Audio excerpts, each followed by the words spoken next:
चलो दोस्तों, बिल्कुल अंतिम पड़ाव किसका सर?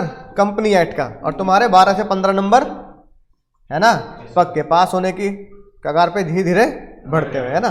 और जिन्होंने कॉन्ट्रैक्ट कंप्लीट कर लिया है वो तो पास हो गए सही बात है, ठीक है ना, वो तो पास हो जाएंगे। लेकिन अब ध्यान देंगे सर, आखिरी जो पड़ाव है हमारा कंपनी एक्ट का, छोटा सा एक्ट है ना, कंपनी एक्ट का आखिरी जो पड़ाव है वो ये कहता है, बहुत ही गजब की बात, गजब की बात ये कहता है कि सबसे पहले आपको ये जानना पड़ेगा कि 399 क्या कहता है। तो कसम मां भवानी की मुझे बता दो, 399 क्या कहता है?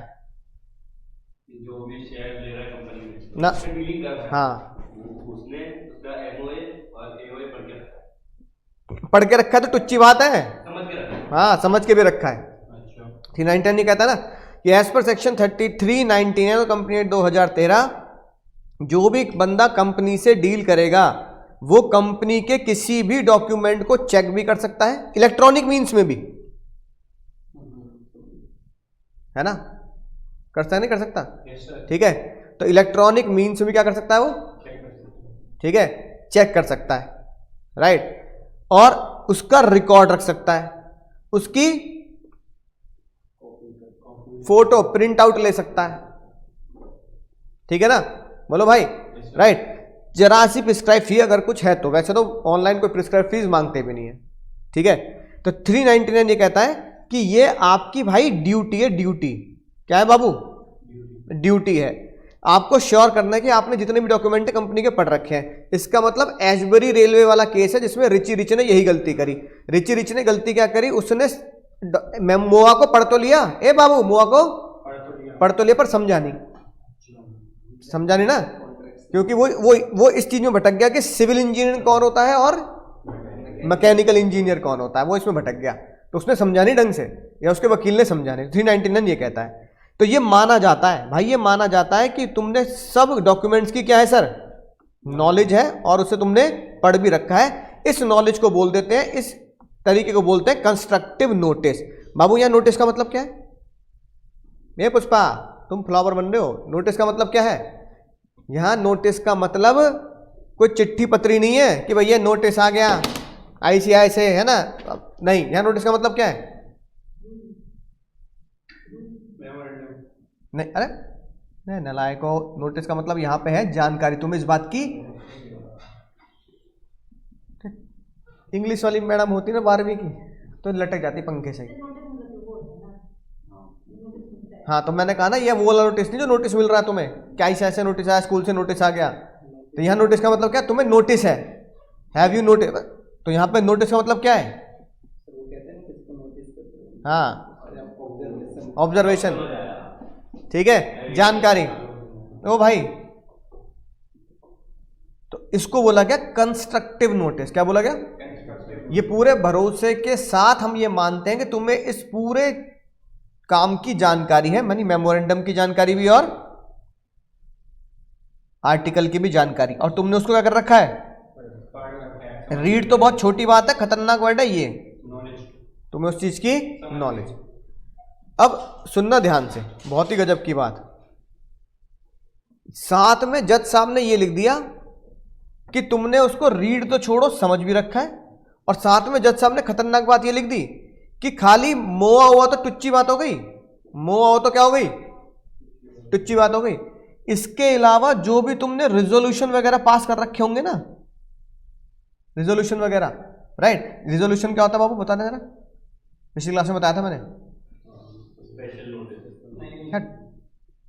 क्या मतलब होता है? हाँ बिल्कुल सही बात, 75% वोट इसके फेवर में है या नो, है ना, उसे बोलते हैं स्पेशल रिजोल्यूशन। तो स्पेशल रिजोल्यूशन अगर कोई पास हुआ है, या उसके अलावा कोई जर्नल रिजोल्यूशन भी पास हुआ, अगर कोई 50% की वोटिंग आती है तो उसे हम क्या बोलते हैं? General resolution. तो जज साहब ने बोला मोआ हुआ तो छोड़ो, अगर स्पेशल रिजोल्यूशन भी पास किया गया है ना, तो स्पेशल रिजोल्यूशन की चिट्ठी पत्री भी तुम्हारे पास होनी चाहिए, तुम्हें पता होना चाहिए किस कंपनी के अंदर ये स्पेशल रिजोल्यूशन पास हुए, है ना। अब जैसे मैंने बोला कि भाई रिलायंस वाले कह रहे हैं पाकिस्तान में भी जियो खोलेंगे, याद आया वो एग्जाम्पल, है ना, तो वो खोलने के लिए करना पड़ेगा, ये मैंने पहली क्लास में बताई थी बात, मैकौरा वाले केस में, कि खोलने के लिए ये नहीं कि तुम कह दो कि नहीं खोलेंगे नहीं खोलेंगे, 1 करोड़ लोग इकट्ठे हो गए अंबानी घर के आगे, ऐसा नहीं होगा भाई। वो कहेंगे कहाँ मिलना, मीटिंग में मिलना, मीटिंग में, और मीटिंग में 1 करोड़ लोग हार जाएंगे क्योंकि अंबानी के पास कितने शेयर हैं, 50% ज्यादा है, तो शेयरिंग से जीतेंगे। तो अगर 75% लोग अंबानी के साथ हो गए, मान लो अंबानी जी के पास है 60%, इसके अलावा 10% 15% लोग किसके पास हो गए, अंबानी जी के साथ हो गए, जी ठीक है जी हम तुम्हारे साथ, तुम्हारे ही फेवर में वोट दे रहे हैं, तो इसका मतलब 75% को बोलते हैं स्पेशल रिजोल्यूशन। तो कंस्ट्रक्टिव नोटिस 399 ये कहता है कि आपके पास मेमोरेंडम आर्टिकल तो बड़े बड़े चीज हो गई, आपके पास other related document, special resolution जैसे डॉक्यूमेंट भी आपके पास होने चाहिए कि हाँ भाई कंपनी ने मीटिंग में ये मुद्दे पास किए हैं। ठीक है, समझा की बात? राइट। तो भैया अगर कोई बंदा उस कंपनी से डील करता है बियॉन्ड पावर, एचबरी डेलवे वाला केस, तो फिर उसका कोई राइट नहीं है कंपनी के खिलाफ केस कर देगा, कंपनी को स्यू कर दे, क्योंकि उसने माना जाता है पढ़ के किया है। रिची रिच तभी तो हारा। कौन हारा? रिची रिच तो हारा, रिची, है ना, कि तूने पढ़ रखा है तो तूने लोन क्यों दिया, और तूने पढ़ रखा है तो पटरी बिछाने के लिए लोन क्यों दिया, है ना, बाबू भैया की तरह, या तो अंदर बैठ के गाना गाना पड़ेगा, वरना दूर पटरी पे जाना पड़ेगा, तो पटरी से तो बिछाई जाती है, ठीक है, और उसके लिए भी क्यों क्या कर रहा है तू, लोन दे रहा है, तो लोन देना अलाउड नहीं है पटरी के लिए, ये तुम्हारे मेमोरेंडम में लिखी थी बात। तो रिची ने ये गड़बड़ कर दी, उसने पढ़ के भी उसको समझा नहीं, तो पैसे डूब गए, नहीं डूब गए उसके, सारे पैसे डूब गए। ठीक है, इसलिए वो खतरनाक केस है। अब सुनेंगे ध्यान से आज की खतरनाक बात, और आज की खतरनाक बात दिल थाम के सुनेंगे ऑनलाइन वाले भी सर।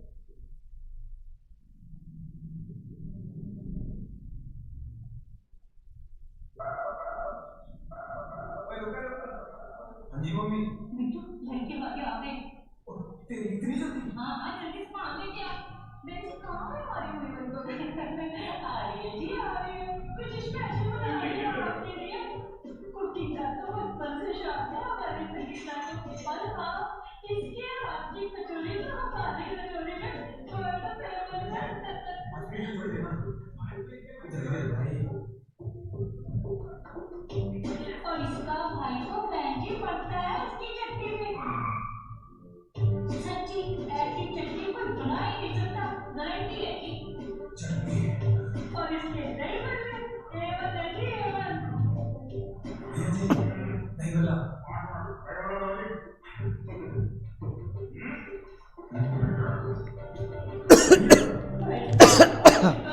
बोलेंगे ना जब एक बार इसके हाथ के गुलाब जामुन खाएंगे, इसकी मीठा वाली वो जब भी आती है ना डोंगा भर के ले जाती है।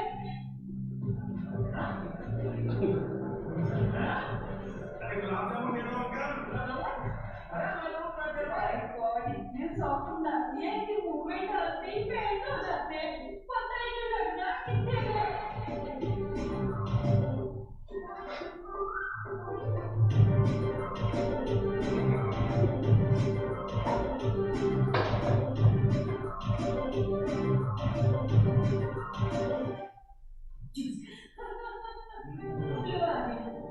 सुबह से अकेली लगी है, अलग ही है आपका। अभी तो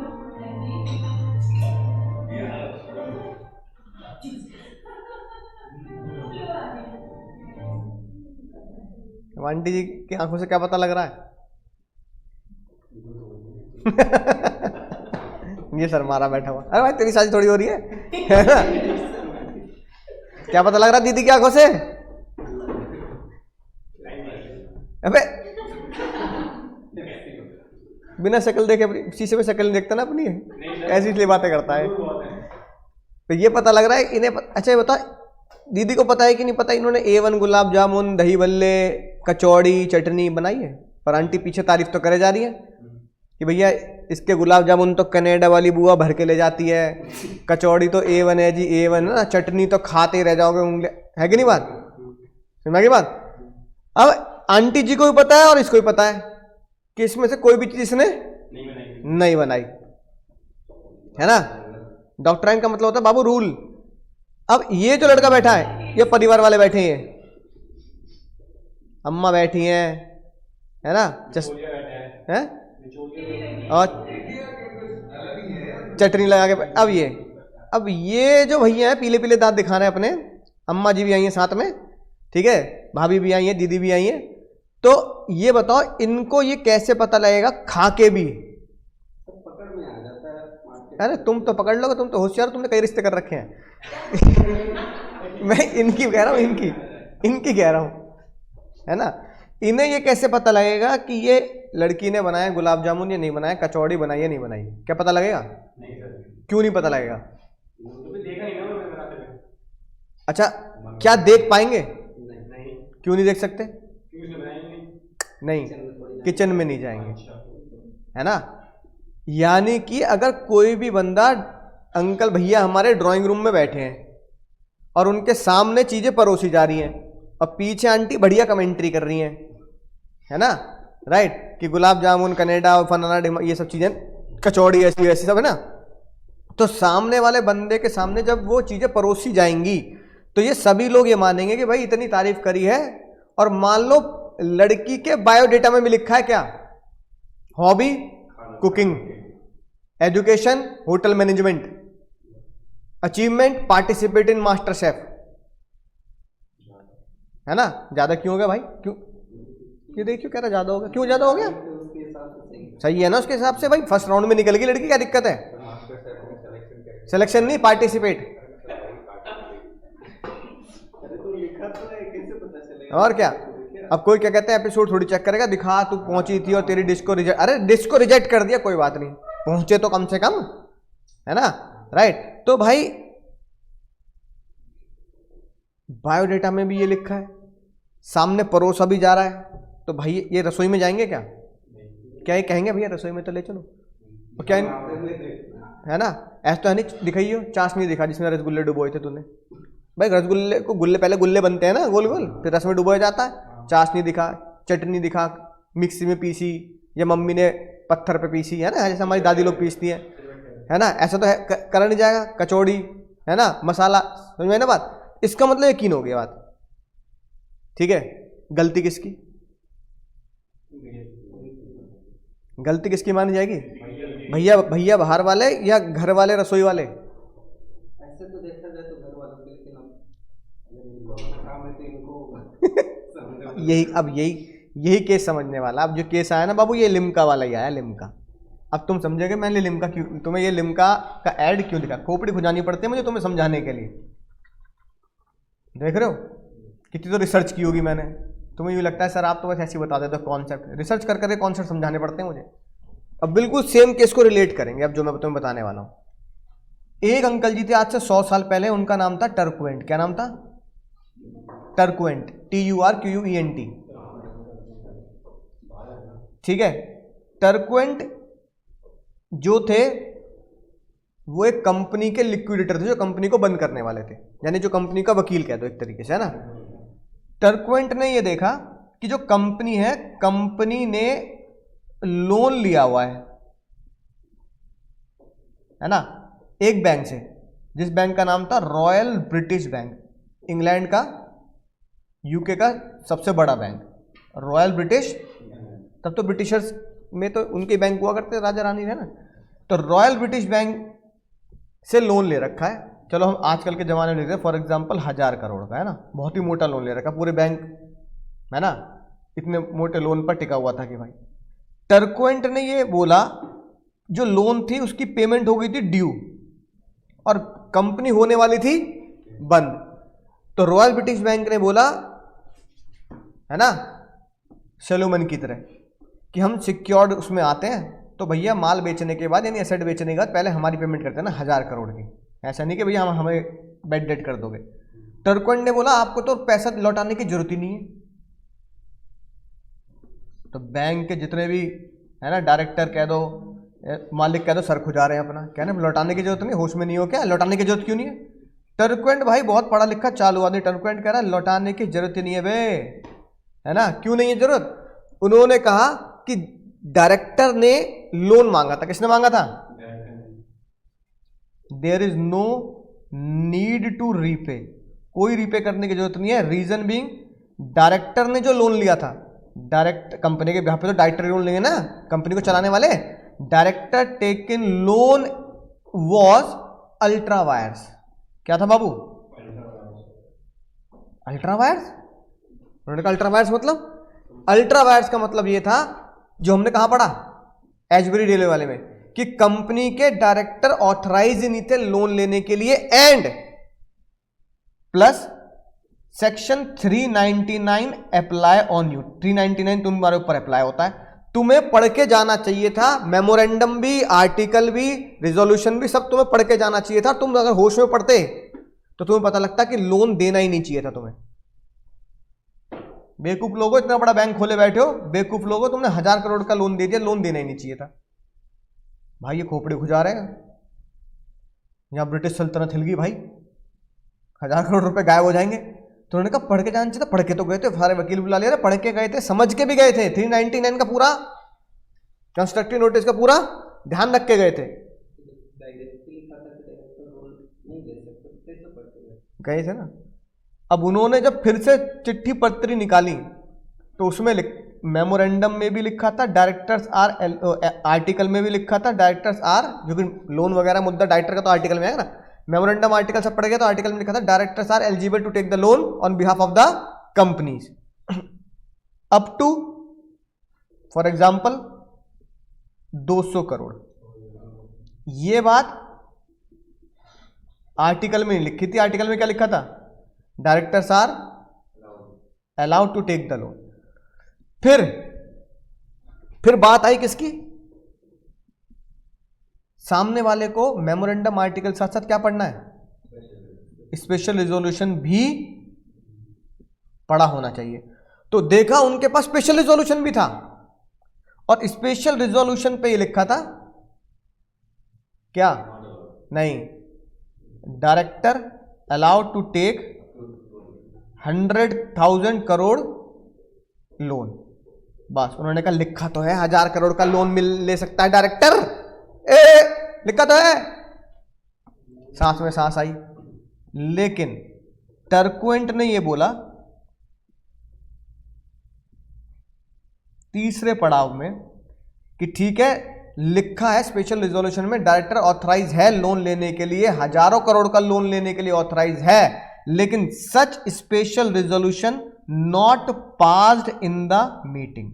वो स्पेशल रिजोल्यूशन मीटिंग में पास ही नहीं हुआ। मोहर नहीं लगी, मोहर किसकी मोहर नहीं लगी, शेयर होल्डर की, रजिस्ट्रार की नहीं बाबू, शेयर होल्डर की। शेयर होल्डर तो पास करेंगे, शेयर होल्डर ने वोटिंग ही नहीं करी। और स्पेशल रिजोल्यूशन पे तो 75% वोट होनी चाहिए, यहां 75 तो छोड़ो, फॉर एग्जांपल वहां पे उन्होंने बोल दिया 50% भी वोट नहीं थी। तो इसका मतलब जब कंपनी की मीटिंग में ऑथराइजेशन ही नहीं मिला तो लोन ही क्या है, बेकार है ना। पर रिजोल्यूशन पड़ा था बैंक की टेबल के ऊपर। क्या चीज, नहीं, रिजोल्यूशन तो जो होते हैं वो रजिस्ट्रार के पास जमा हो जाते हैं। हाँ, रिजोल्यूशन जमा हो जाते हैं कि भाई जैसे मान लो मुझे मीटिंग में ये मुद्दा उठाना है कि पाकिस्तान में हमें जियो खोलना है, तो ये सारे क्वेश्चन ना मुझे रजिस्ट्रार को सबमिट करने पड़ेंगे। मैं इन क्वेश्चन पे, ये थोड़े कि रैंडम कोई भी क्वेश्चन अक्कड़ बक्कड़ बम्बे ये वाला क्वेश्चन पूछना, ऐसा नहीं होता भाई मीटिंग में, है कि नहीं बात। सारे क्वेश्चन सही से ड्राफ्ट किए जाते हैं, उनको क्या किया जाता है, रजिस्ट्रार को दिया जाता है, उनको शेयर होल्डर को भी मेरे पास आते हैं, है ना, जब कंपनी की जनरल मीटिंग्स होती है तो मेरे पास आते हैं। फिर उनको क्वेश्चंस दिए जाते हैं कि जो भी लोग हैं वो सोच समझ के वोट करें। समझ में आई ना बात, रैंडम वोटिंग नहीं चलती भाई वहाँ, faster finger first rapid round नहीं चलता वहाँ। हाँ ठीक है ना, राइट, कि वोटिंग होगी, इन मुद्दों पे वोटिंग होगी, इस समय से इस समय तक खुली रहेगी, जब भी मन करे हाँ ना में जवाब देते रहना। बात समझ में आई? तो भैया अब ये रिजोल्यूशन उसके पास पड़ा था, लेकिन रिजोल्यूशन पे वोट होना ना होना ये नहीं पता था किसको। अब बताओ, केस चल रहा है, ये बैंक कह रहा है हमारे पास तो था रिजोल्यूशन, उसमें लिखी है बात। टर्कुएंट कह रहा है जब पास ही नहीं हुई मीटिंग में तो काहे लफड़ेबाजी कर रहे हो, कोई रिपेमेंट करने की जरूरत नहीं। कौन जीतेगा, टर्कुएंट जीतेगा या रॉयल ब्रिटिश बैंक? बोलो बाबू ऑनलाइन वाले, टर्कुएंट जीतेगा रॉयल ब्रिटिश बैंक?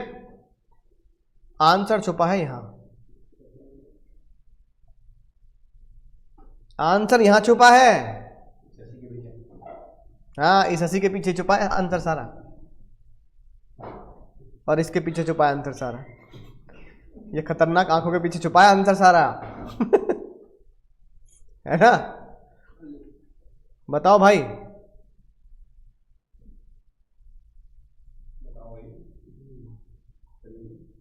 और आंसर छुपाई हाँ। यहाँ छुपाया इसलिए आंसर। बोलो हार गए? ऑनलाइन वाले देख ले कहाँ आंसर दे रहे हैं। ऑनलाइन वाले क्या कहते हैं, कौन जीतेगा तुम्हारे हिसाब से? कौन जीता? नहीं, यहाँ पे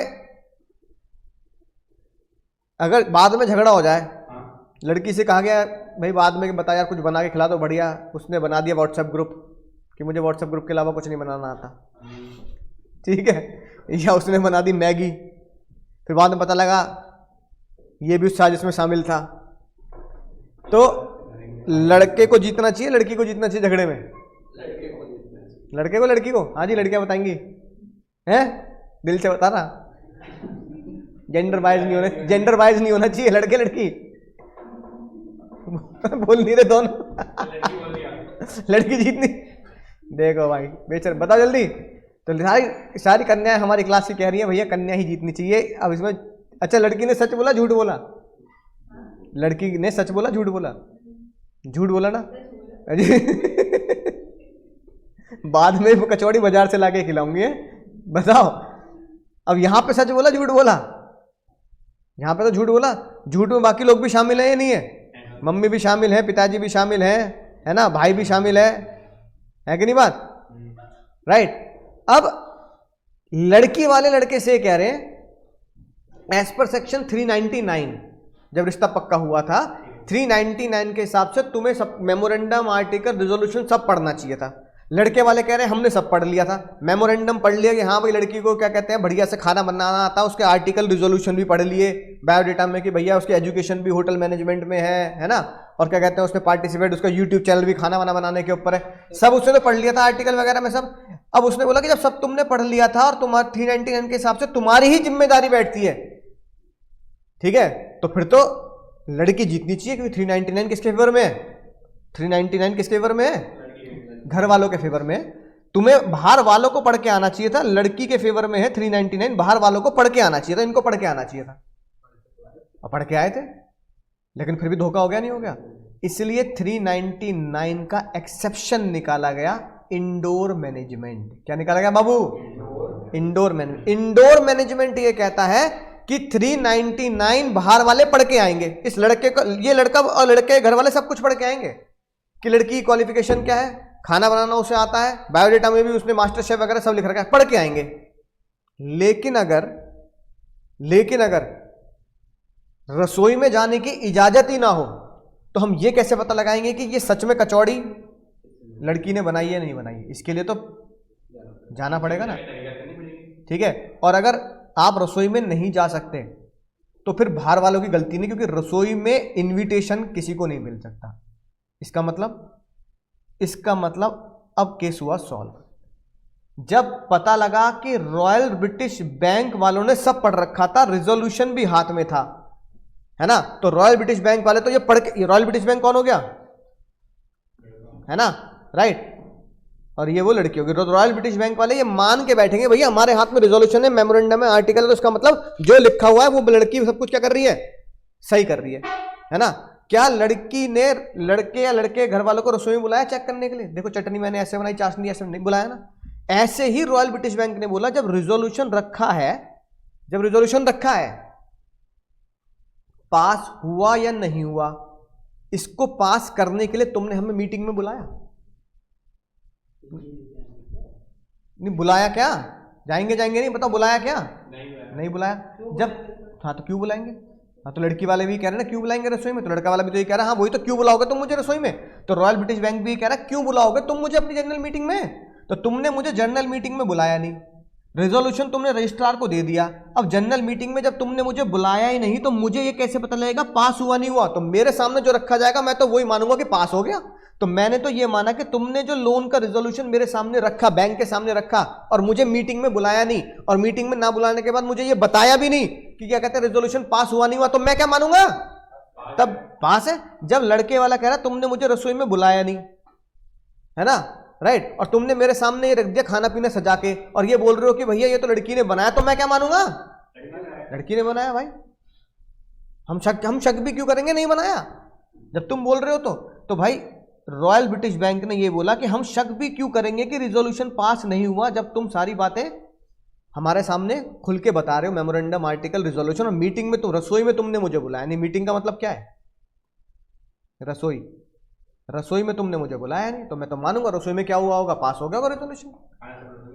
इसका मतलब इंडोर मैनेजमेंट नाम भी इसलिए रखा गया, मैनेजमेंट के डोर या दरवाजे के अंदर जो भी काम हो रहा है उसकी छाप, उसकी बुरी प्रभाव या उसका असर बाहर वाले पे नहीं पड़ेगा।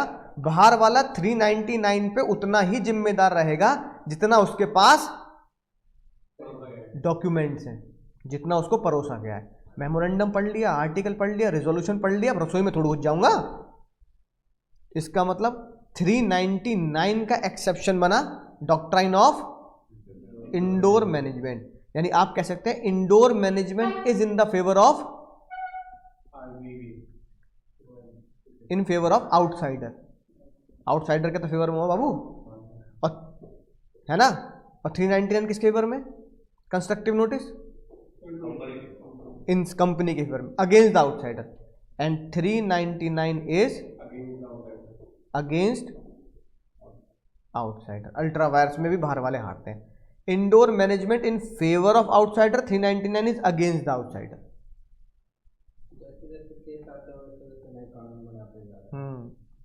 ठीक है, पढ़ के देख लेते हैं बाबू। ये रहा इंडोर मैनेजमेंट ने क्या बोला। कंस्ट्रक्टिव नोटिस का मतलब ये नहीं है कि आउटसाइडर को इंटरनल अफेयर्स के बारे में पता लग जाए कि मीटिंग में, क्योंकि तुमने उसे मीटिंग रसोई के बारे में पता लग जाए, ऐसा नहीं है। ठीक है ना। इसी रूल को क्या बोला गया प्यार से, इसी केस लॉ को टर्कवेंट रूल का नाम भी दिया गया, इसलिए केस लॉ पढ़ते हैं। रॉयल ब्रिटिश बैंक वर्सेस, दुनिया का इकलौता ऐसा केस है ना जो हारने वाले के नाम पर रूल बन गया। कौन हारा? और उसके नाम पर रूल बना दिया। दुनिया का एक ही केस है, इसके अलावा कोई केस नहीं बना दुनिया में जो हारने वाले के नाम पर नियम बन जाए।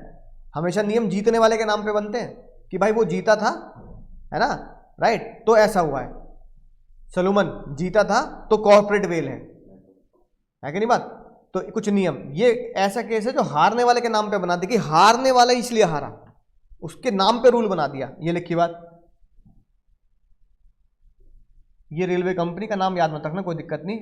वो कंपनी बनी थी 1844 के तहत, एक्ट के तहत। इतने रुपए का लोन लिया था रॉयल ब्रिटिश बैंक से।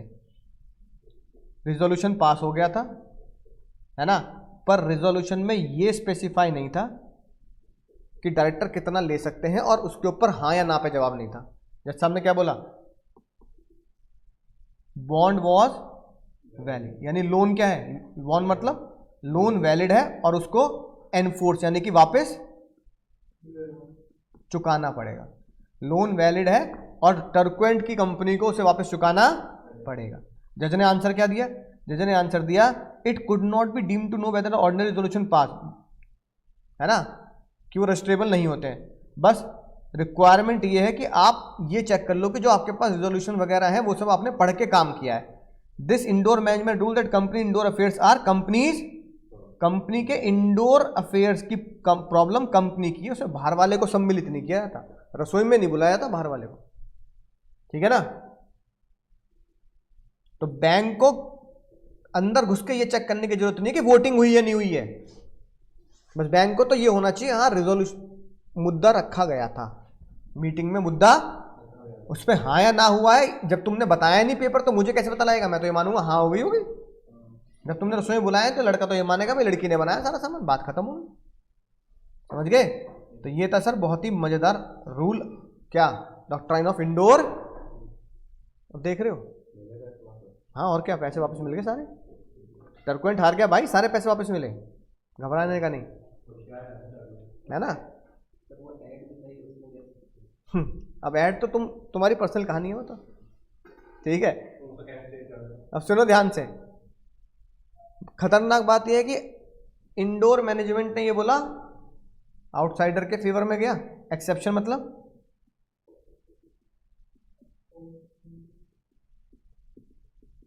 हारेगा। इंडोर मैनेजमेंट मतलब आउटसाइडर जीतेगा, लड़के के फेवर में है। इसके एक्सेप्शन मतलब आउटसाइडर हारेगा। अब कुछ लोगों ने ये देखा कि भाई इंडोर मैनेजमेंट लग रहा है, इंडोर मैनेजमेंट लग रहा है, इंडोर मैनेजमेंट लग रहा है, तो हम जीतेंगे, हम जीतेंगे। तो जज ने बोला सबसे पहली बात, मुझे बताओ अगर लड़के को पता है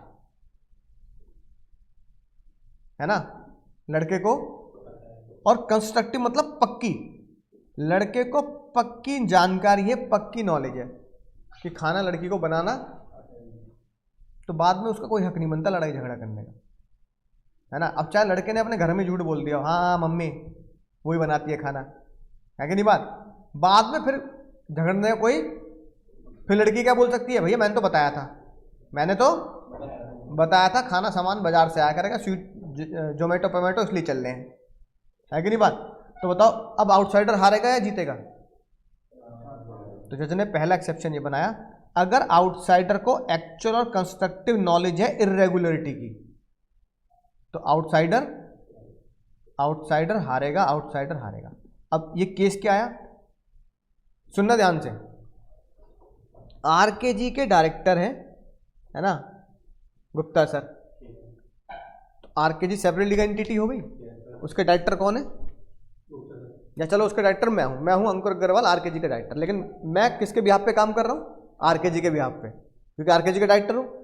तो मैं साइन करूंगा, ठप्पा लगाऊंगा, याद है पहली क्लास कॉमन सील, है ना, दो डायरेक्टर के साइन हो जाए या एक डायरेक्टर कंपनी सेक्रेटरी के साइन हो जाए, ठप्पा लग जाए, तो मैंने आरकेजी की स्टैंप मार के अपने साइन करके ये बोला कि आरकेजी अब ये डिबेंचर इशू करेगी अंकुर अग्रवाल को। किसको इशू करेगी, पूरी ना, किसने इशू किए ना, किसने इशू किए, आरकेजी ने इशू किए अंकुर अग्रवाल के साइन के बाद कि डायरेक्टर को क्या दिए जाएंगे, डिबेंचर। और डिबेंचर में वो डायरेक्टर कौन निकला,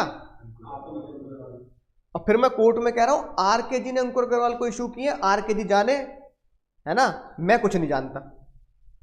तो कोर्ट चप्पल निकाल लेगी, चप्पल कहां मेरी निकाली हो। मैं कह रहा हूं जज साहब क्या कह रहे हो, जज साहब कह रहे हैं साइन किसके, तुम्हारे। तुमने कमरे में बैठ के साइन करके क्या बोला कि ये डिबेंचर किसको इशू करने चाहिए, अंकुर अग्रवाल को। अब तुम यहां के क्या बोल रहे हो कि आरकेजी ने इशू किया, अंकुर अग्रवाल को कुछ नहीं पता, अंकुर अग्रवाल आउटसाइडर है। अरे तो आरकेजी के अंदर तुमने तो डिबेंचर इशू करे खुद को, तो जब इंसान खुद को डिबेंचर इशू कर रहा है, वो सेपरेट लीगल एंटिटी की तरह इशू कर रहा है, तो पता तो है ना उसे। सलोमन ने खुद को क्या इशू किए, सिक्योर डिबेंचर, तो किसने इशू किए, अरे सलोमन ने इशू किए, किसके थ्रू, सलोमन लिमिटेड के थ्रू। अरे तो सलोमन लिमिटेड में सलोमन को ही तो पता है कि सलोमन को इशू कर रहा हूं, बस सेपरेट लीगल एंटिटी में साइन तो तेरे ही हैं। तो बताओ इर्रेगुलरिटी का पता होगा नहीं होगा आउटसाइडर को। अब मैंने आरकेजी में ये बात है ना फिक्स है, और ये बात गलत है कि कोई भी बंदा डायरेक्टर अपने ही खुद को क्या नहीं कर सकता, डिबेंचर इशू नहीं कर सकता, है ना। अब मैं बाहर का बंदा हो गया, अंकुर अग्रवाल कौन हो गए, आउटसाइडर, आरकेजी कौन हो गया, इनसाइडर।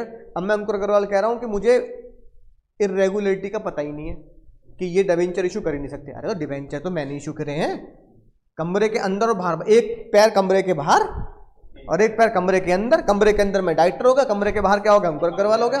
और कमरे के बाहर से कह रहा हूं मुझे पता ही नहीं कि उन्होंने डिबेंचर इशू किए। तो खुद बताओ, as a Ankur Agarwal outsider, क्या मुझे कंपनी के इंटरनल गलतियों के बारे में पता है कि नहीं है?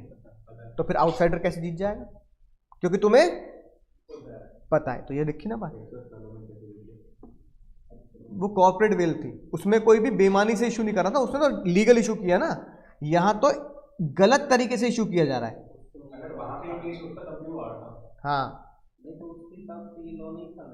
हाँ ये कहते तब ये लॉ नहीं था। सुनो ध्यान से, यहां तो मैं गलत काम कर रहा हूं, सलोमन ने कोई गलत काम नहीं किया। तुम्हारे खोपड़ी में गलत धारणा है कि सलोमन ने गलत काम किया, तुम्हारी अंतरात्मा ये मान रही है सलोमन ने गलत काम किया। उसने गलत काम कहाँ किया, उसने तो काम सही किया, उन्होंने तो लीगल किया जो किया है, वो तो तुम्हारी अंतरात्मा एक्सेप्ट नहीं कर रही। अब सुनो, यहां तो गलत काम है ही कि डिबेंचर इशू नहीं हो सकते, और तो डायरेक्टर ने अगर अपने डिबेंचर खुद को इशू कर दिया और डायरेक्टर क्या बन गया, आउटसाइडर, तो अंकुर अग्रवाल आउटसाइडर बन के ये नहीं बोल सकता कि मैं इंडोर मैनेजमेंट का मजा लूंगा, मुझे घर की गलतियों के बारे में पता ही नहीं है। जज साहब कह रहे हैं तुम्हें गलतियों के बारे में पता है, क्योंकि कमरे के अंदर जब तुमने साइन किया तो तुमने खुद को ही तो इशू किए हैं। तो you are having the actual knowledge of irregularity of landing the money. ठीक है, कौन हारेगा? आउटसाइडर हारेगा। अगली बात, आउटसाइडर हारेगा, एक्सेप्शन पढ़ रहे हैं ना। अगली बात, ठीक है, इस केस में जो बड़ी खतरनाक बात आई, हाँ, अब मान लो भाई तुम्हारे जैसा खतरनाक, जैसे तन्मय जैसा एक खतरनाक बालक सीए इंटर करने के बाद पहुंचा कहाँ पहुंचा बताओ? नहीं, आर्टिकलशिप में। ठीक है, और जिस सीए घर की बिल्डिंग या ऑफिस में काम करता था वही बेच दी। और पूरा प्लान था एक दिन सीए सर को ही बेच देगा वो, उनकी डिग्री। अब ये बताओ, जिसने वो बिल्डिंग खरीदी उसने ये कैसे यकीन कर लिया कि तन्मय की बिल्डिंग है? तन्मय की बिल्डिंग ना हो तो वो ऑथराइज्ड है बेचने के लिए, और पैसा भी वही लेगा और अपने नाम पे लेगा, साइन भी सीए सर की जगह वही करेगा। अजीब बात नहीं लगती? तो जज ने बोला अबे इतना तो शक तो कोई बनता है भाई, अगर तुम्हें शक है। क्या है? शक। तो आउटसाइडर को शक होने के बाद भी आउटसाइडर लालच में क्या कर रहा है? ऐसे खतरनाक काम कर रहा है। तो बाहर वाला हारेगा, बाहर वाला इंडोर मैनेजमेंट का मजा नहीं ले सकता कि भैया तन्मय जाने, तन्मय के सीए सर जाने, उन्होंने उसे अथॉरिटी दे दी होगी, सिग्नेटरी भी बना लिया होगा। तो ऐसे कैसे बना लिया होगा भाई? चेक भी तू उसके नाम पे दे रहा है, सर के नाम पे नहीं दे रहा है, ये कोई बात है? तो जज ने बोला अगर तुम्हें शक है और तुम शक को दूर नहीं करते, है ना, नेग्लिजेंसी क्रिएट करते हो किसी भी लालच में और अनयूजुअल ट्रांजैक्शन में एंटर कर जाते हो, तो फिर टर्कुएंट रूल तुम्हारे फेवर में नहीं जाएगा। Turquand rule is not available for outsider. Outsider हारेगा। क्यों?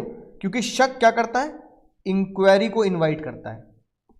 इंक्वायरी इनवाइट करता है शक, और तुम इंक्वायरी कर ही नहीं रहे कि भाई तू सीए है, नहीं है, तू आर्टिकल है, तू बिल्डिंग में बैठा है, जॉब कर रहा है, तू बिल्डिंग भी बेच सकता है, पैसा भी अपने नाम पे ले सकता है, उनके बिहाफ पे साइन भी कर सकता है, तो मतलब तू तो मालिक हो गया एक तरीके से, तो शक नहीं होगा। ये केस था आनंद बिहारी लाल वर्सेस दिनशॉय एंड कंपनी। अगर शक को दूर नहीं करते हैं कोई भी आउटसाइडर, तो फिर वो किसकी गलती मानी जाएगी? आउटसाइडर की गलती मानी जाएगी। इंडोर मैनेजमेंट का मजा नहीं लिया जाएगा, आउटसाइडर हारेगा। यानी वो अंकल जी हारेंगे जिनको तन्मय ने क्या कर दिया? बहका के बिल्डिंग बेच दी, है ना? बोलो भाई, समझ गई बात? और आखिरी बात जो बहुत दुख की बात है, एक भैया को शेयर इशू किए गए कंपनी के द्वारा। अब तो इलेक्ट्रॉनिकली आते हैं, पहले तो शेयर सर्टिफिकेट आते थे। तो शेयर सर्टिफिकेट लिया गया और ये भाई हमारे बहुत खुश, शेयर मिल गए, शेयर मिल गए, शेयर मिल गए, है ना? अब जैसे मैं तुम्हें बताऊं, वैसे तो सी इंटर की बातें हैं, लेकिन अगर तुम्हारे पिताजी ने या दादाजी ने 1985 में विप्रो के शेयर लिए होते मात्र 10,000 रुपए के, कितने रुपए के? वो जितने भी शेयर आते हैं आज उनकी कीमत कितनी है उन 10,000 रुपए की? ये भैया कह रहे हैं 10 करोड़। और कोई लगा सकता अंदाजा? नहीं, ऐसे मोबाइल में देख के बताओ, ऐसे अंदाजा कि इतने सालों में, मतलब 30, 35, 40 सालों में कितनी कीमत है? टाइम नहीं है ना इतना चेक करने का। 100 करोड़ है ना? नहीं, 1200 करोड़।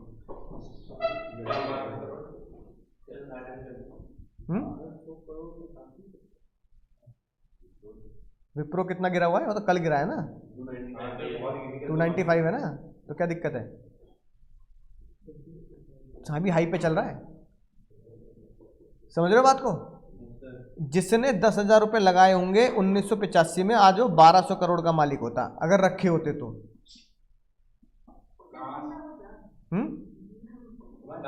नहीं, दादा तो जिंदा होते। और मैं बताऊं, मेरे पापा के पास विप्रो के शेयर थे 1990 में, और उनके पास थे मात्र 100 शेयर। कितने थे? जिनकी वैल्यू थी 1000 रुपये। मैंने कहा पापा अगर बेचे नहीं होते तो आज 120 करोड़। मुझे भी पढ़ा पढ़ा के पैसे कमाने की जरूरत नहीं पड़ रही होती कि बच्चों को पढ़ा रहे हैं टाइम, फिर तो मैं फ्री में पढ़ा रहा होता बच्चों को। अब बताता हूँ उनका कारण क्या है बेचने का, कि विप्रो, उन्होंने मुझे कारण बताया कि ऐसा नहीं है। उन्होंने तो जब वो उन्होंने जैसे मान लो 100 रुपये खरीदा फॉर एग्जाम्पल, उन्होंने तो वो 200 बेच दिए। उन्होंने कहा पैसा डबल होगा भाई 4-5 साल में, तो उन्होंने तो 1000 रुपये के 2000 बना लिए लेट 80s में। तो तब बहुत होते थे 2000 रुपये। उन्होंने कहा पैसा डबल हो गया भाई, बहुत है, कौन रखता है इतने सालों तक शेयर। हाँ, और तब ये भी नहीं पता होता विप्रो कंपनी जिंदा रहेगी या मर जाएगी। कंपनी का भी तो भरोसा नहीं होता, कई कंपनी बंद भी हो जाती है। तो अब आखिरी बात है ना, फिर कॉन्सेप्ट पे आएंगे। उन्होंने इसलिए बेच दिए क्योंकि विप्रो पहले एक माचिस आती थी, माचिस, क्योंकि विप्रो तो FMCG गुड्स भी बनाता है ना, तो विप्रो का प्रोडक्ट जो सबसे ज़्यादा चलन में था वो था माचिस। 1 रुपये की माचिस आती थी। अब उन्हें लगा माचिस कंपनी है विप्रो। तब तो कंप्यूटर के बारे में किसी को पता नहीं था कि टेक्नोलॉजी क्या है कंप्यूटर का, 80s में 80s में है ना। तो उन्होंने कहा माचिस कंपनी, अब तो लाइटर आ गए। मैंने कहा पापा देवा देवा, पापा ने कहा देवा देवा क्या है कि नहीं बात। मैंने तो ये सोचा लब तो लाइटर आ गए, लाइटर आ गए तो माचिस कंपनी बेकार। तुम्हारे घर में लाइटर है या माचिस है? लाइटर है ना, बात खत्म। माचिस कौन यूज कर रहा है आजकल? तो बीड़ी सिगरेट पीने वाले तुम्हारे लोग, खोखले लोग, फेफड़े वाले है ना, खोखले फेफड़े वाले, वो भी क्या यूज कर रहे हैं? लाइटर यूज कर रहे हैं। तो बीड़ी सिगरेट पीने वाला माचिस की जगह लाइटर यूज कर रहा है। घर में मम्मी लोग माचिस के क्या यूज कर रही हैं? लाइटर यूज कर। तो माचिस कंपनी तो लॉस में जाएगी जब सेल ही नहीं होगी। तो पापा ने बेच दिए। पापा को क्या पता था? विप्रो माचिस नहीं, विप्रो इंफॉर्मेशन टेक्नोलॉजी कंपनी। नहीं, तब मैं आया नहीं था ना दुनिया में। तब मैं आया नहीं था ना भाई, और आ भी गया होता तो मैं भी नहीं बता पाता, है कि नहीं बात। ठीक है, 5 साल में तो 4-5 साल में तो एडमिशन होता है। अब बताया ना, जब मैंने पूछा उनसे, जब मैंने विप्रो ने अपने 25वीं पता नहीं है 50वीं सालगिरह पे क्या किया था, ये रिपोर्ट इशू करी थी। If someone purchase the Wipro IT company के share, Wipro limited share in 1985 for worth ₹10,000, the value of such shares are 1200 crore रुपए। जब उन्होंने रिपोर्ट सबमिट करी ना, ये रिपोर्ट वायरल हुई, जब वायरल, तब मैंने पापा को बताया कि पापा देखो। बताओ पापा किसने लिया होता तो। हाँ, पापा ने कहा किसने लिया? मैंने लिए थे। मेरी आंखें खुली रही, मुझे लगा पापा ने बताया नहीं मुझे आज तक। पापा ने कहा अरे बेच दिए भाई। मैंने कहा पापा 100 करोड़ का नुकसान करवा दिया। 1000 रुपए के चक्कर में 100 करोड़ का नुकसान हो गया, 100 करोड़ का। और कुछ नहीं करना पड़ता, पैसिव इनकम होती है, मार्केट कमा के देती है आपको बताओ, बस भरोसा होना चाहिए। तो विप्रो आज भी उसी लेवल का शेयर है, तुम आज भी खरीद लोगे ना।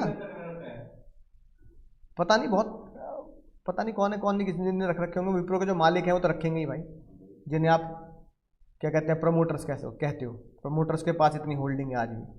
तो विप्रो के शेयर आज भी खरीद सकते हो तुम। जैसे मान लो भी कितने का चल रहा है, 300 के आसपास का चल रहा है, तो 5 साल में 400 450 हो जाएगा। ऐसा नहीं है कि गिर जाएगा। IT कंपनी एक्सपेंड करती हैं, नई नई चीज़ें डाल देंगी, जैसे AI टूल्स डाल दिए, एक्सपेंशन हो जाएगा। हाँ हाँ, कोई बात नहीं, गिर गया होगा शेयर, मार्केट डाउन चल रही होगी। ठीक है, समझा के बात। अब सुनो ध्यान से, हुआ क्या, इस कॉन्सेप्ट से क्या लेना देना है। मान लो भाई किसी ने, विप्रो कंपनी ने शेयर इशू करे इस बंदे को, और इसको क्या दे दिया? शेयर। अब दर्द समझना, दर्द। शेयर सर्टिफिकेट पे कंपनी के डायरेक्टर के भी साइन है। अब इसने ये शेयर लिए मान लो 1000 रुपए के, आज इनकी कीमत होगी 100 करोड़ विप्रो के।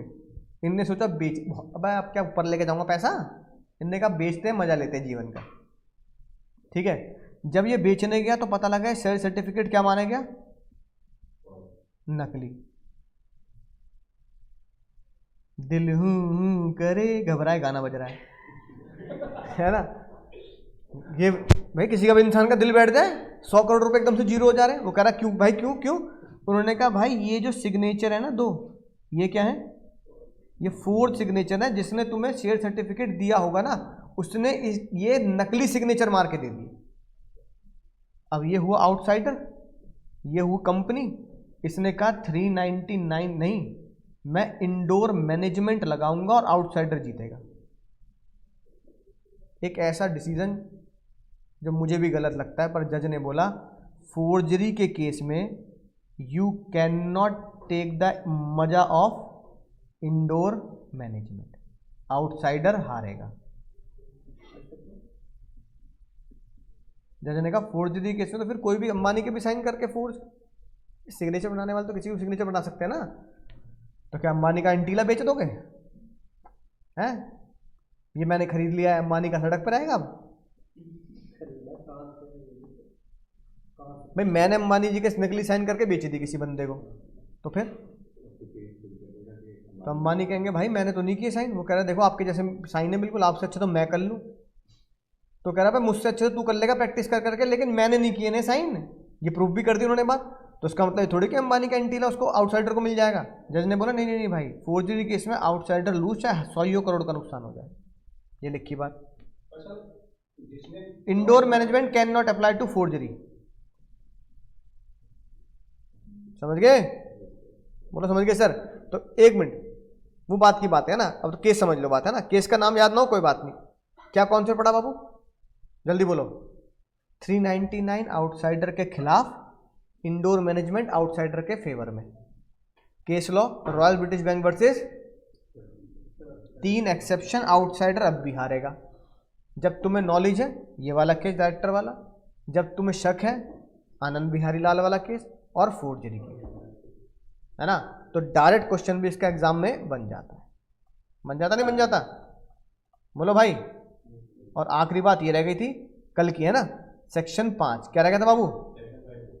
तो सेक्शन 5 ने ये बताया कि बताओ आर्टिकल ऑफ एसोसिएशन में क्या क्या डालोगे। क्या क्या होता है आर्टिकल ऑफ एसोसिएशन में? कंपनी के रूल्स एंड रेगुलेशंस होते हैं। याद आ गई बात? Rules and regulation related to the management कहां लिखे जाते हैं? बोलो। अच्छा बताओ, जो आर्टिकल ऑफ एसोसिएशन का मेरा पहले से ही मैटर है, उसमें क्या कुछ ऐड कर सकता हूं या नहीं कर सकता? कर सकते हैं। उसे बोलते हैं इंक्लूजन मैटर। क्या बोलते हैं बाबू? अपनी मर्जी से आर्टिकल में अपनी कंपनी के हिसाब से तुम कुछ रूल्स एंड रेगुलेशन ऐड कर सकते हो। जैसे मान लो आर्टिकल में, जो मॉडल आर्टिकल जो कंपनी लॉ देता है, उसमें लिखा है कि कंपनी खुलेगी सुबह 9 बजे, बंद होएगी शाम को 7 बजे। और तुम्हारी सेकंड शिफ्ट भी चलती है, तो तुम आर्टिकल में ये ऐड ऑन कर सकते हो। क्या कि रात को 11-12 बजे तक भी कंपनी खुलेगी, कोई दिक्कत नहीं है। अपनी के हिसाब से आप ऐड ऑन कर लो। वो तो जर्नल फॉर्मेट बनाएगा जो सबके लिए कुछ कॉमन बातें रखता है। खतरनाक बात यह है कि आर्टिकल में मैं कुछ ऐसी चीजें भी डाल सकता हूं जिसे जज ने बोला एंट्रेंचमेंट। क्या बोला बाबू? एंट्रेंचमेंट का मतलब होता है किसी भी चीज को और टफ बनाना, सख्त बनाना, है ना, राइट। या किसी भी को और क्या बनाना? कड़ा रूल बनाना। अब सुनेंगे ध्यान से। अब जैसे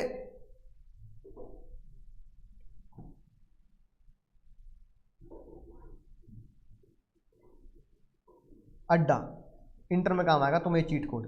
क्या लिखा मैंने? ए से अकाउंट्स, डी से डिविडेंड, डी से डायरेक्टर और ए से ऑडिट, है ना। तो अकाउंट्स, डायरेक्टर, डिविडेंड, ऑडिट, इन चारों के लिए आपको जनरल रिजोल्यूशन पास करना है। किसके लिए पास करना है? किसको सीए रखना है, इस तरह से जनरल कुछ बात पढ़ोगे सीए इंटर में, नहीं फाउंडेशन में पूछेंगे। लेकिन मैं ये चाहता हूं कि जब मैं डिविडेंड के बारे में बात करूं, किसके बारे में बात करूं, तो डिविडेंड कितना देना है, तो जब मैं उसकी वोटिंग करूं तो 50 की जगह कितनी हो? क्या मैं ऐसा कर सकता हूं? नहीं कर सकता? कर सकता हूं। मैं किसी भी चीज को टफ बना सकता हूं, इजी नहीं बना सकता। मैं कह दूं 50 की जगह 25% वोट होगी, कैसे कर सकता हूं? नहीं, आप लॉ के खिलाफ नहीं जा सकते, लॉ को और टफ बना सकते हो। ठीक है, साथ में मैं चाहता हूं कि 75 के साथ साथ जो मेरे जिले का जज है, जिले के जज की भी हम ओपिनियन या वोटिंग लेंगे कि क्या इतना ये काम करना ठीक है कि नहीं।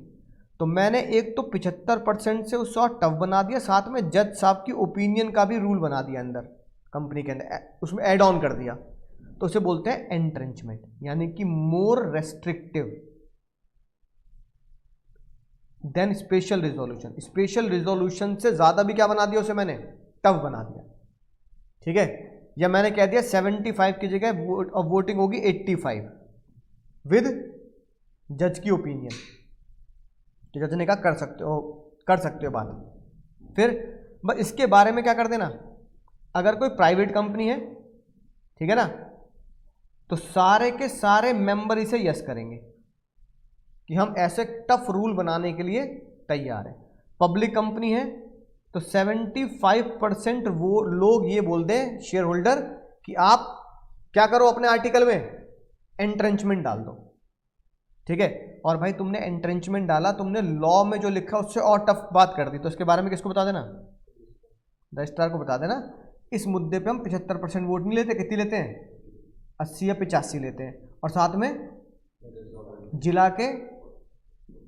जिला में जो हमारा जज है ना, जैसे में नोएडा जिला है, गौतम बुद्ध नगर जिला, इस जिला के जो जज होंगे हमारे लोकल जज हो गए डिस्ट्रिक्ट कोर्ट के, उस जज की भी सलाह हम लेते हैं। तो ये रजिस्ट्रार को बता देना। ठीक है, आर्टिकल तुम्हें बनाने की जरूरत नहीं है, मॉडल आर्टिकल दे रखे हैं, किस फॉर्म में दे रखे हैं, टेबल FGHI के फॉर्म में दे रखे हैं। बोलो भाई, समझा की बात। अब अगर तुम्हें याद हो तो मुझे बताओ, ABCDEFGHIJ,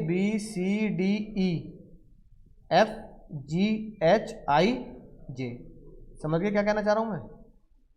बोलो भाई, ये क्या है, मोआ, और ये क्या है, ओआ। ये किसके लिए था, किसके लिए, model memorandum for company limited by share. तो F उसका क्या हो गया, आर्टिकल। B किसके लिए था, MOA, limited by guarantee not having share capital. ये किसके लिए था, limited by guarantee having share capital. D किसके लिए था, unlimited company having not having share capital. ये किसके लिए था, अनलिमिटेड कंपनी हैविंग। तो ये उसके क्या हो गए, AOA हो गया यार। ABCDE मोआ, उन्हीं के लिए FGHIJ ओआ, मोए मोए के बाद ओए ओए, हो गई बात, याद हो जाएंगे, खत्म बात, यही था बस।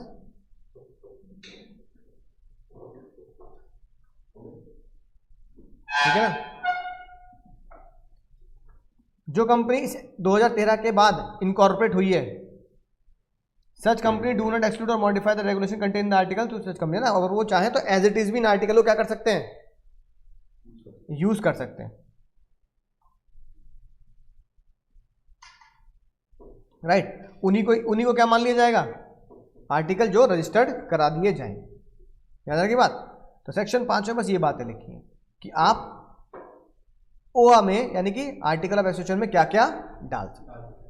अब तुम सबकी 101 रुपये की अरदास थी, तो उस 101 रुपये की अरदास के लिए मैं तुम्हें बताता हूं कि अब जो टेस्ट होगा, तो मैं तुम्हें उसमें केस स्टडी बेस्ड क्वेश्चन दूंगा। केस स्टडी बेस्ड क्वेश्चन को कैसे लिखने, मैंने एक बार तो पहले बताया, एक बार और इस क्वेश्चन को पढ़ते हैं, फिर मैं तुम्हें बताता हूं कैसे लिखना है। ऑनलाइन वाले बच्चे भी साथ साथ लिखेंगे। ऑनलाइन वाले बच्चों पढ़ना जरा।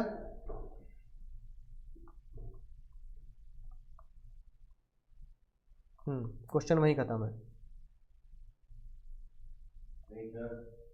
आर्ग्यूड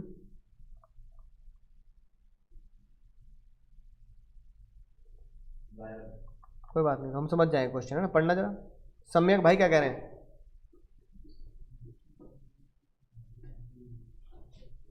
और पहचानना ये कौन सा केस है।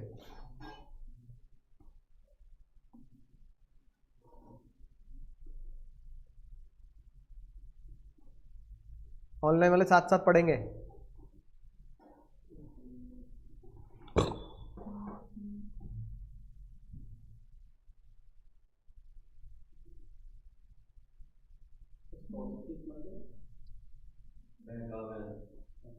सॉल्यूशन मतलब खींचना, बहकाना। जैसे तुमने दोस्तों को बहका लेते हो ना, भाई ये काम करेंगे, वो काम करेंगे, घूमने चलेंगे, सॉलिसिट करना।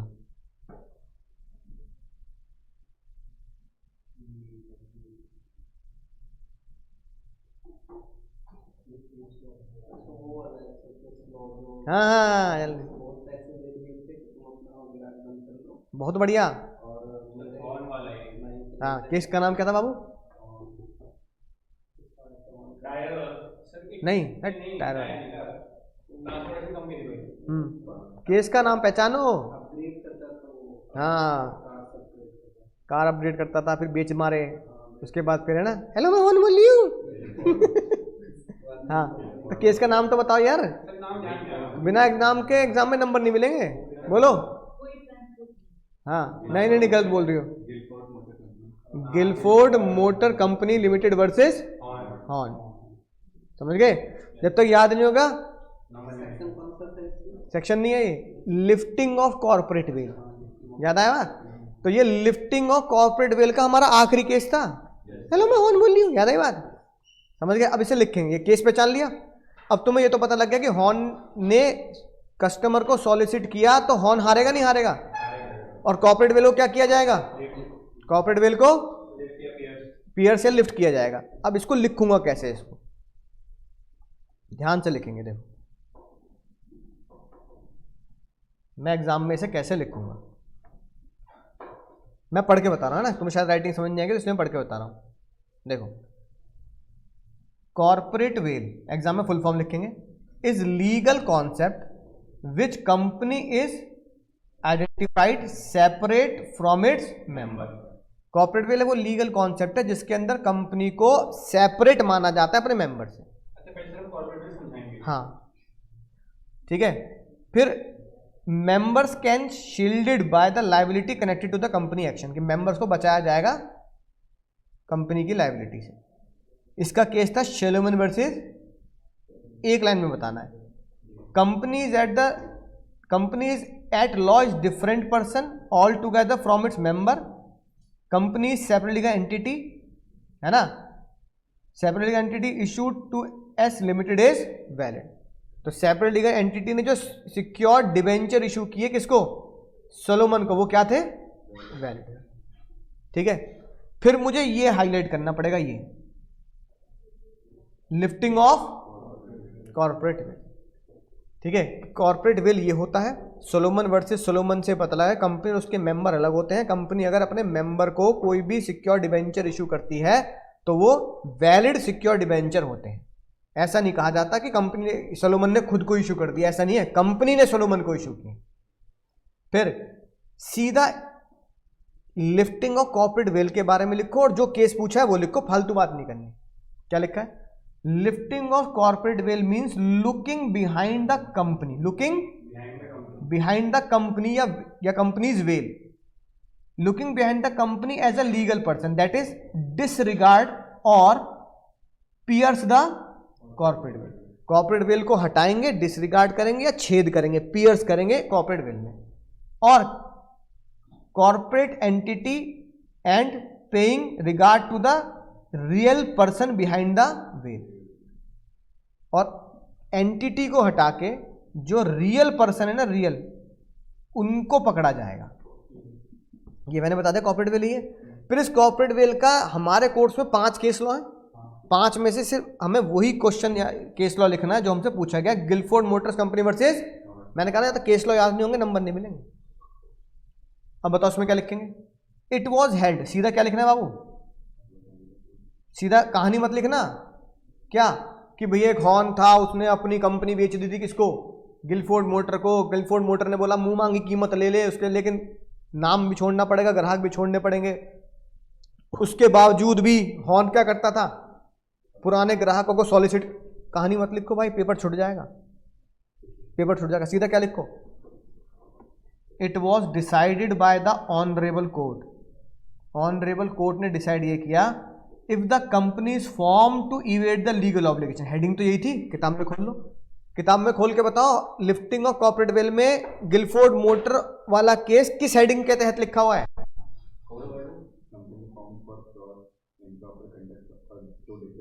हाँ, इसलिए लिखा हुआ, तो ये लिखना है, company is form to defraud the creditor, है ना, ये लिखना है। Evade the legal obligation, court can lift the corporate well.